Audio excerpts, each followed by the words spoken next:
Good afternoon, everybody. Good afternoon, everybody, and welcome to Vizramyati. And for everybody who doesn't know me, I might be new to a lot of people. Many here know me. So my name is Bhavna, and I assist Rachna in her endeavor to recreate lives. So Vizramyati, essentially, the word is a Sanskrit word, and it means recreate one's self. And when we talk about recreation, then what is it that we're looking at? So I personally feel that language plays a very important role in redefining and recreating your personality. And also I believe that we must all know many languages. We should be well versed with languages. I personally know only 2 languages, so technically I can't say that we should know many languages. But yes, over the number of years that I've lived my life, I realized the importance of languages. It's always good to know many, many languages. And language per se plays a very important role, not just in day-to-day activities or anything like that, but otherwise also it plays a very, very important role in defining who we are. So let's say that language helps in communicating with people and what. So we'll get to that later. I guess Rachna has already discussed this in the morning session, the importance of communication and what communication actually stands for. We will be covering all of that in our future videos and live sessions. So as of now, I want to stress on the importance of language. So a great scholar once said that your world arises in your language. So everything that you see around has a definite term in language. For example, if I know English and I know English and I know Hindi, so I know that a glass is known as a glass in English and a glass in Hindi. But if I was to remove English and Hindi from my entire being, then I would not be able to really say what a glass is. So that's the importance of language, how imperative it is to know language to move ahead in life, whether it's personal associations. It can be not just personal associations, it can be on any other front as well, like business front, etc. And okay, so that's language for us. Communication is something that we are going to talk about at a later stage, because we want that we should just go ahead with all these things in a very, very systematic manner. Now, why should we want to stress on English these days? Most of us come from convents, and there are so many people I see around me who speak good English. So if I was to tell them that I want to run an organization where I want to train people from speaking to English to carrying themselves well, it would almost be laughable, because I see most people doing that. Or I think all of us here, especially my circle that I know of, we can communicate well, and we can talk well in English. We can kind of communicate with people and get our point across. So then why do we have to learn anything? But that is just, we have to remember that we form only one part of the society in this country. Okay, English basically is a native language. It doesn't belong to India. In fact, it doesn't belong to a whole lot of countries worldwide. So English is native to a whole lot of people, and we have to remember that. Okay, so these kind of programs are basically to target that section of the society. So many children I have seen who go to English medium schools, so-called English medium schools, it's like written on the boards. But there is no English medium there. The children are not able to grasp the language as they should, which is a pity. And they do not feel confident talking in that language. They do not feel confident writing in that language. They do not feel confident when they are sitting with people who know that language. And that is not a very good thing in a society. So as much as I agree that English is not native to India, I also agree that one should be willing to learn more languages, and specifically English. Why? Because English may not be native to many countries, but there is no denying that it is reaching it, or in fact already has reached a level where it can be identified as an international language. So if we talk of India, within our system, within the government, we see that in a whole lot of offices, everywhere, everybody needs to know English. English and Hindi. Okay, I would not want to comment on Hindi as of now, because India is a country with variety, and we have many languages here. And with due respect to every regional language, so maybe Hindi, of course, you can say, is not everybody's mother tongue. English, of course, is not my mother tongue at all. But I can't deny that in most of the government offices, in most of the private public offices, everywhere, in most of the schools, colleges, everywhere, English is becoming very important. And why? Because even on the world forum, if our children need to go out of the country tomorrow for further education, they need to go abroad, then there is something called as IELTS exam, and they take your English language test. Why is that?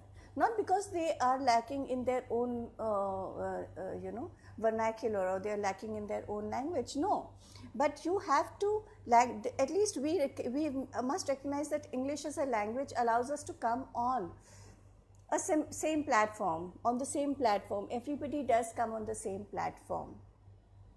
So Wisdom Yati is making an endeavor that we allow people to come here and reach out to us and flourish in terms of language. Some very important, or I could say not really important, but exciting experiences I had in my life, which I'd like to share in this session with you all, is that, okay, so I studied in a English medium school where speaking Hindi was totally prohibited, and we used to be actually punished for speaking in Hindi. So outside, the only time we were allowed to speak in Hindi was in the Hindi class. So we got tuned to speaking in English, and we understood the importance, and we got an opportunity to create ourselves in the sense that we could get our grammar correct. We could practice speaking in a flow and practice communicating with each other, which today, of course, has paid back very well in my life. After that, I also went to a college which was English medium, and I didn't have any difficulty. I wasn't supposed to, coming from my background, so I wasn't supposed to. So I gelled very well, and everything was going comfortably. It was only till the time I did my post-graduation did I realize that things are not the same for all of us. Everybody has their own different worlds. Even if it's just talking about English as a language, we all have different worlds. So I went into this university to do my post-graduation in English literature. And they said that there is no post-graduation in a language. Today, of course, I completely understand the significance of what was said then. You can't master a language. No matter how good your vocab is and how good you are at a subject, you can't master a language. But yes, you can do your post-graduation in literature. So I thought it's going to be all very rosy, cushy, comfy, easy, and I went for my post-graduation. I was in Alwar at that time, which is in Rajasthan, and under Rajasthan University, I decided to do my post-graduation. And I was completely shocked, because when they told me go buy the books, and I said, yeah, okay, and I went to the market, went and bought the books. And the seller wanted to only sell me books written in Hindi. So this was very shocking for me. I was expected to learn one language in another language. So, I mean, I was supposed to read Shakespeare in Hindi and then translate that Hindi into English and go and write the paper in English. So I found this weird. I said, why should I be studying Shakespeare in Hindi? Because I've always studied English in English. And now I'm being asked to study English in Hindi. And trust me, guys, this happens everywhere. Okay, so I retorted. I said, I can't do this. I said, no, this is the way it's supposed to be done. Because in a class of 35 students back in the MA first year, you are one of those who understands English, but others don't. So we have to, tutor in Hindi. We have to teach in Hindi, and we have to teach in Hindi, and the books have to be in Hindi, and you will go and write your paper in English. And that was the time I realized it was actually a life-changing experience in my life, because I realized that not everybody, English is something I take for granted. I might not be very, very, very good at it, but I'm substantially good at it. So it's something I take for granted. But I realized that people around the world are really fighting and struggling, and they are not able to cope. They're not able to cope.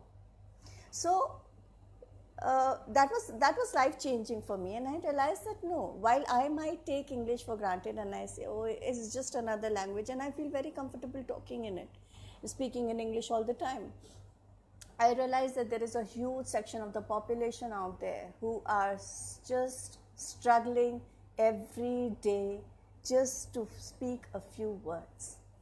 And that is where we come in. That is where we decided that no, there is no need to struggle. Knowing English is not like, it's just like one of the simplest things on earth, provided that you just tune yourself a little bit. And so just decide that you want to do it, and you will be able to do it. So this is an endeavor to spread our wings around, spread our tentacles around, and let everyone benefit. Let everybody benefit from this. Why must a society be not allowed or feel shy? Why must people feel shy speaking in a language which is becoming internationally known everywhere, which is being used internationally, which is being used across borders? Why should we not allow people who are not so privileged, maybe, who have not been to boarding schools like us, who have not had a background in English, to basically come up with the language? So this is the endeavor of Vizramyati. And I'd like to finish by saying that many people over there who are watching us, maybe you are from that background where English is not alien to you. You're not fighting, you're not being troubled by it. You just are there, and you know. But there are many people, many sections of the societies which do not. And even internationally, I have seen Rachna used to cater to students from Daewoo Motors and many other Korean companies and Chinese companies.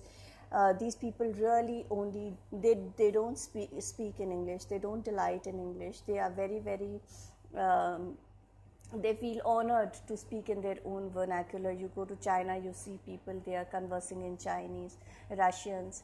But when they cross borders of their own country, they go to another country. So then they realize, then you feel the lack of it. And I have seen that those were the people who were so good at everything they were doing, but they wouldn't be able to break the barrier. They wouldn't be able to communicate with people within their company with whom they are working 24/7. Why? Because they are not well versed with English. So that is the importance of language. Why is it necessary to know language, and specifically English here, I'd say. Because we never know when we'll have to cross borders and communicate with people across the borders. That is the time I think we should be well prepared.